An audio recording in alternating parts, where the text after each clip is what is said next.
नमस्कार, मैं अजीत कुमार और आप देख रहे हैं Ajit Kumar personal blog. Friends, आज के इस वीडियो के माध्यम से एक ऐसे विषय पे चर्चा करेंगे जो बीते दिन इस देश में बीत चुका है, लेकिन उसका प्रभाव बहुत बड़ा रहा, जिससे सरकार को पीछे हटना पड़ा। अभी हाल ही में भारत सरकार द्वारा भारतीय उच्च प्रशासनिक अधिकारियों के लिए लेटरल एंट्री के माध्यम से टोटल 45 पदों पे बहाली निकाली गई थी, जिसे वापिस ले लिया गया। क्यों? क्योंकि भारत में विपक्ष और भारत के SC/ST द्वारा जबरदस्त विरोध किया गया। इस विरोध में प्रदर्शन किया गया और साथ ही देश को बंद करा दिया गया, जिससे देश का सुप्रीम कोर्ट और देश का सरकार हिल गया और इस फैसले को वापस ले लिया। तो आज की इस वीडियो में जानेंगे लेटरल एंट्री द्वारा जॉब की बहाली निकालना क्या है और वो कौन कौन से पद थे जिनके लिए 45 बहाली निकाली गई थी, लेकिन लेटरल एंट्री के माध्यम से। लेटरल एंट्री से आखिर और फायदा क्या हो सकता था, लेटरल एंट्री से नुकसान क्या हो सकता था, पहली बार लेटरल एंट्री देश में कब आया, इसकी चर्चा कब हुई और ओवरऑल इन सभी मुद्दों पे विपक्ष का क्या रहा है, इन सभी चीजों को आगे इस वीडियो में डिस्कस करेंगे। इससे पहले एक छोटा सा हम्बल रिक्वेस्ट है, चैनल पे पहली बार आया है तो चैनल को सब्सक्राइब करके बेल आइकन को जरूर प्रेस कर देना, ताकि इसी तरह के आने वाले नए वीडियो का नोटिफिकेशन आपको सबसे पहले मिले। साथ ही साथ अगर वीडियो अच्छा लगता है तो जितना संभव हो सके इस वीडियो को लाइक शेयर भी कर दे। तो चलिए जनता जनार्दन की नाम लेकर इस वीडियो को स्टार्ट करते हैं। तो फ्रेंड्स, हाल ही में भारत सरकार द्वारा यूनियन पब्लिक सर्विस कमीशन के उच्च अधिकारियों के लिए लेटरल एंट्री के माध्यम से टोटल 45 पदों पे बहाली निकाली गई थी, जिसके विरोध में देश में प्रदर्शन हुआ और देश को पूरे एक दिन के लिए बंद भी किया गया, जिससे देश का क्षति भी हुआ और इसका प्रभाव इतना बड़ा देखने को मिला कि सरकार स्वतः ही इस कानून से पीछे हट चुकी है और सुप्रीम कोर्ट भी अपना अपना कानून वापिस ले चुका है। इस प्रदर्शन में SC/ST ने कमाल कर दिया और SC/ST के ऊपर जो हाथ था वो देश के मुख्य विपक्षी का था, कांग्रेस पार्टी का था। साथ में इनके सहयोगी पार्टी भी थी, जिसके मदद से ये भारत बंद सफल भी हो पाया। अब आइए जानते हैं लेटरल एंट्री क्या है और वो कौन सा 3 पद है जिनके लिए इस लेटरल एंट्री के माध्यम से बहाली निकाला गया था। तो पहले 3 पदों के लिए बहाली निकाला गया था, टोटल 45 सीट थी। वो 3 पद कौन थे? वो 3 पद थे ज्वाइंट सेक्रेटरी, एडिशनल सेक्रेटरी और डिप्टी सेक्रेटरी। ये 3 पद ऐसे पद होते हैं जो भारत में मायने रखते हैं। भारत के सरकारी जॉब में जितने भी सारे जॉब आते हैं उनमें सबसे हाई फाई जॉब और सबसे उच्च लेवल का जॉब माना जाता है। इससे आगे कोई जॉब ही नहीं होता। इतना बड़ा जॉब होता है कि इसमें सांसद हो या विधायक हो, प्रधानमंत्री हो, राष्ट्रपति हो या किसी भी स्टेट के मुख्यमंत्री हो, उनसे इन पदों वालों को डायरेक्ट संपर्क होता है, डायरेक्ट वार्तालाप होता है। ये इतना बड़ा जॉब होता है। तो सवाल आता है कि इससे पहले कैसे हुआ करती थी बहाली। इससे पहले संघ लोक सेवा आयोग द्वारा आयोजित एग्जाम के आधार पे जिन जिन IAS IPS अफसरों का बहाली लिया जाता था, जब वो IPS और IAS ऑफिसर अपने 15-20 साल जीवन में इस सर्विस में लगा देते थे और 15-20 साल का एक्सपीरियंस जब उन्हें हो जाता था तो उन्हें ही प्रमोशन देके इन पदों को भरा जाता था। लेकिन अब ये सिस्टम तो चलेगा ही, लेकिन साथ में एक लेटरल एंट्री की भी एंट्री हो चुकी है, जो सरकार कहती है कि जो पहले पारंपरिक तरीकों से जो संघ लोक सेवा आयोग द्वारा नियोजित IAS IPS अफसरों को 15-20 साल के एक्सपीरियंस हो जाने के बाद हायर किया जाता था, इन पदों पे बहाली दिया जाता था, वो तो चलेगा ही। साथ में बाहर में जो अपने निजी जीवन में, प्राइवेट लाइफ में एक बहुत बड़ा महारत हासिल कर चुका आदमी या किसी से क्षेत्र विशेष में वो विशेषज्ञ बन चुका है, जो दुनिया को कुछ नया दे सकता है, लेकिन वो अपने प्राइवेट जीवन में कुछ ज्यादा खास नहीं कर पा रहा है। प्राइवेट जीवन में आमतौर पे एक एवरेज आदमी यही सोचता है कि मुझे क्या मिल सकता है मेरे कमाई से, तो वो अपने और अपने परिवार के लिए जो भी करता है वो करता है। लेकिन यही आदमी, यही विशेषज्ञ अगर सरकारी संस्था के लिए काम करे तो देश को एक नया चीज दे सकता है, देश को एक नया टेक्नोलॉजी दे सकता है, देश को कुछ ऐसा दे सकता है जिससे पूरे देश को फायदा मिलेगा, पूरे जनहित को फायदा मिलेगा।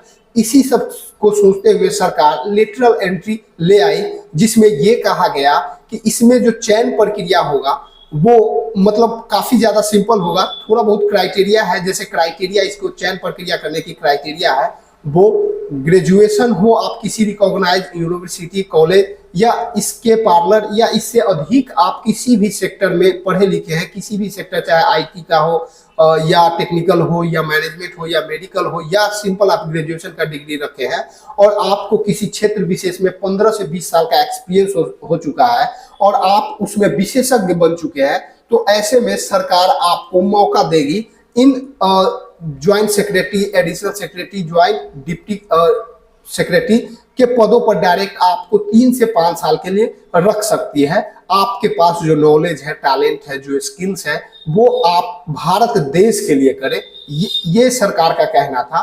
साथ में सरकार ये भी कहती है कि जो पहला तरीका था आईपीएस और आईएएस ऑफिसरों को 15-20 साल के बाद यहाँ तक प्रमोशन ला के रखना, उससे भी हम रखेंगे और बाहर से भी रखेंगे। इससे देश को फायदा मिलेगा कि जो एक आम आदमी जो अपने जीवन में कुछ बड़ा सा करना चाहता है लेकिन वो कर नहीं पा रहा है, लेकिन उनके पास टैलेंट बहुत है, तो उनको उसी सेक्टर के लिए हम हायर कर रहे हैं।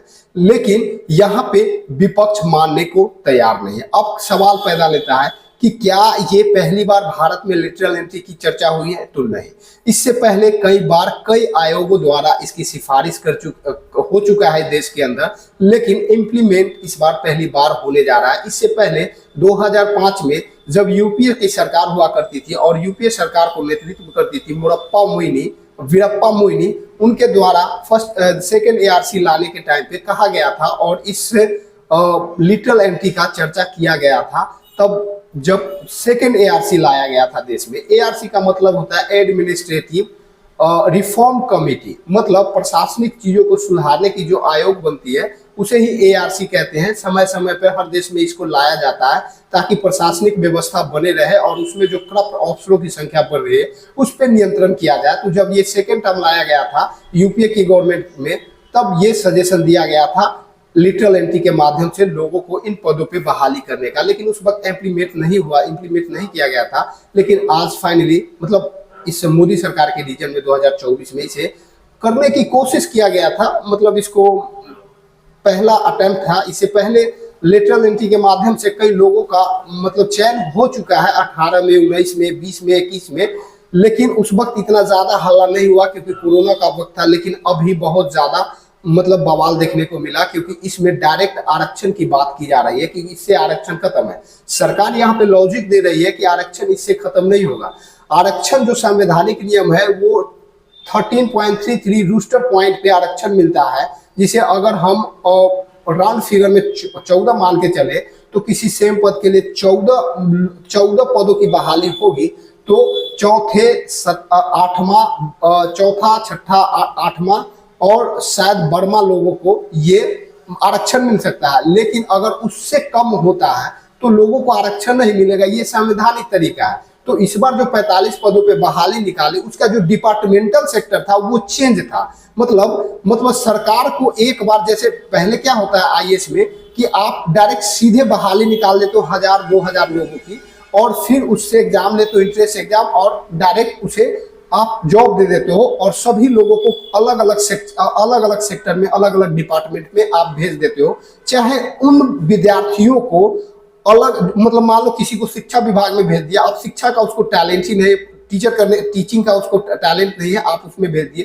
किसी को गन विभाग में भेज दिए, किसी को डिफेंस में भेज दिए, किसी को मेडिकल सेक्टर में भेज दिए, किसी को खाद्य सेक्टर में भेज दिए।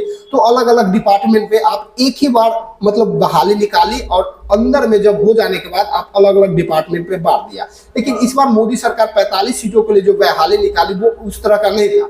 मतलब हर एक पद के लिए एकल बहाली था, एक ही, मतलब जैसे मान लो कि 45 लोगों की आवश्यकता है लेकिन एक ही सेक्टर में नहीं, 45 सेक्टर में 45 लोगों की जरूरत है, तो वो हर पद के लिए, मतलब हर सेक्टर के लिए एक पद का बहाली निकाले जिस पे संवैधानिक रूप से आरक्षण लागू नहीं होता है। अब इसी लॉजिक को मोदी सरकार बताते हुए ये बहाली निकाली थी।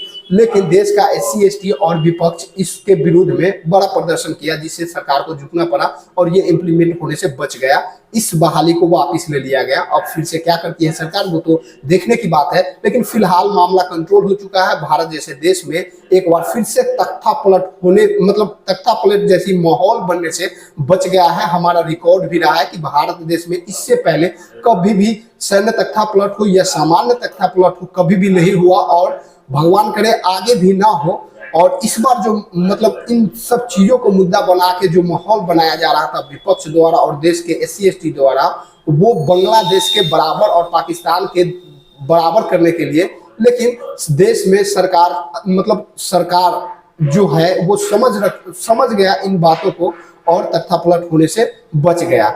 यही मैं आज के इस वीडियो के थंबनेल पे दिया था, क्या भारत में भी तख्ता पलट?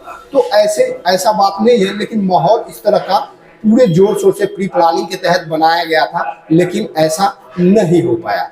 तो कई सारे चीज फायदे भी है, फायदे ही फायदे हैं। जैसे मान लो कि अगर सरकार बताती है कि कोई ऐसा व्यक्ति जो पढ़ा लिखा लेकिन उसे सरकारी नौकरी नहीं हो पाया, जब सरकारी नौकरी उसे नहीं हो पाया तो वो अपना जीविका चलाने के लिए कहीं ना कहीं कुछ ना कुछ तो करेगा, और जब कहीं ना कहीं कुछ ना कुछ कर रहा है और उसका वो विशेषज्ञ बन गया, उसका एक्सपर्ट बन गया, तो अगर ऐसे में उसकी जरूरत है सरकार को, देश में वो प्रोडक्ट की जरूरत है जिस प्रोडक्ट को प्रोड्यूस करने में कोई एक आदमी काफी ज्यादा महारत हासिल कर रखा है, तो उसको इस पद में लाने में प्रॉब्लम ही क्या है? सिर्फ और सिर्फ आरक्षण जा रहा है। आरक्षण जा रहा है कि आपको 30%, 50%, 100 क्वेश्चन का मतलब कोई एग्जाम हो रहा है तो वहां 50 क्वेश्चन पे ही आपको मतलब जॉब मिल रही है, तो आप उस तरह का आरक्षण मांग। सरकार कहती है कि कोई भी कास्ट का लोग यहाँ आ सकता है, लेकिन कास्ट भी हो और उसमें एक विशेष प्रकार का आरक्षण भी हो। जैसे अगर किसी को इस क्राइटेरिया में सरकार ग्रेजुएशन के डिग्री के साथ कोई भी डिग्री हो मतलब और 15-20 साल का एक्सपीरियंस हो तो ये जॉब कर सकता है। तो यहाँ SC ST का आरक्षण कैसे लागू होगा?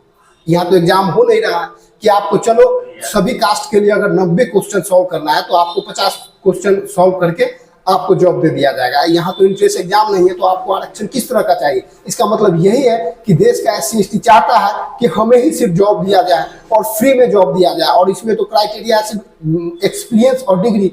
तो आप यही कहना चाहते हैं कि आपके पास एक्सपीरियंस नहीं भी हो, आपके पास डिग्री नहीं भी हो, तो भी मुझे ले लो। आरक्षण तो यह इस तरह से लागू होगा, दूसरा तो आरक्षण लागू नहीं होता। तो बहुत सारे बातें हैं इसमें राजनीतिक हो चुकी है, और देश में जो विपक्ष है वो देश का वाकई भला चाहता है नहीं चाहता है वो भगवान जाने, क्योंकि हर मुद्दों पर हर कानून पे प्रदर्शन किया जा रहा है, बैठ के बात नहीं किया जा रहा है, लोगों को भड़काया जा रहा है। तो निश्चित ही ये तख्ता पलट जैसी ही माहौल की तैयारी थी, लेकिन भगवान की मेहरबानी तख्ता पलट होने से बच गया। और ये कांग्रेस का ही लाया हुआ कानून था जो बीजेपी सरकार में लागू करने का एक प्रयास हुआ, जिसे विफल कर दिया गया विपक्ष द्वारा और देश के SC ST द्वारा। तो यही सारी बात थी और कुछ विशेष नहीं। फिलहाल इस मुद्दे पर देश में चर्चा बंद हो चुकी है, इस मुद्दे को सरकार वापस भी ले चुकी है। अभी देश का माहौल बहुत बढ़िया हो चुका है। अब आगे सरकार का अगला स्टेप क्या होता है और कैसे विपक्ष का प्रतिक्रिया होता है और देश में लोग कैसे समझते हैं इस बात को, वो आगे देखने की बात है। इसी के साथ आज का वीडियो समाप्त होता है। मिलते हैं नेक्स्ट वीडियो में नेक्स्ट अपडेट के साथ, तब तक के लिए जय हिंद।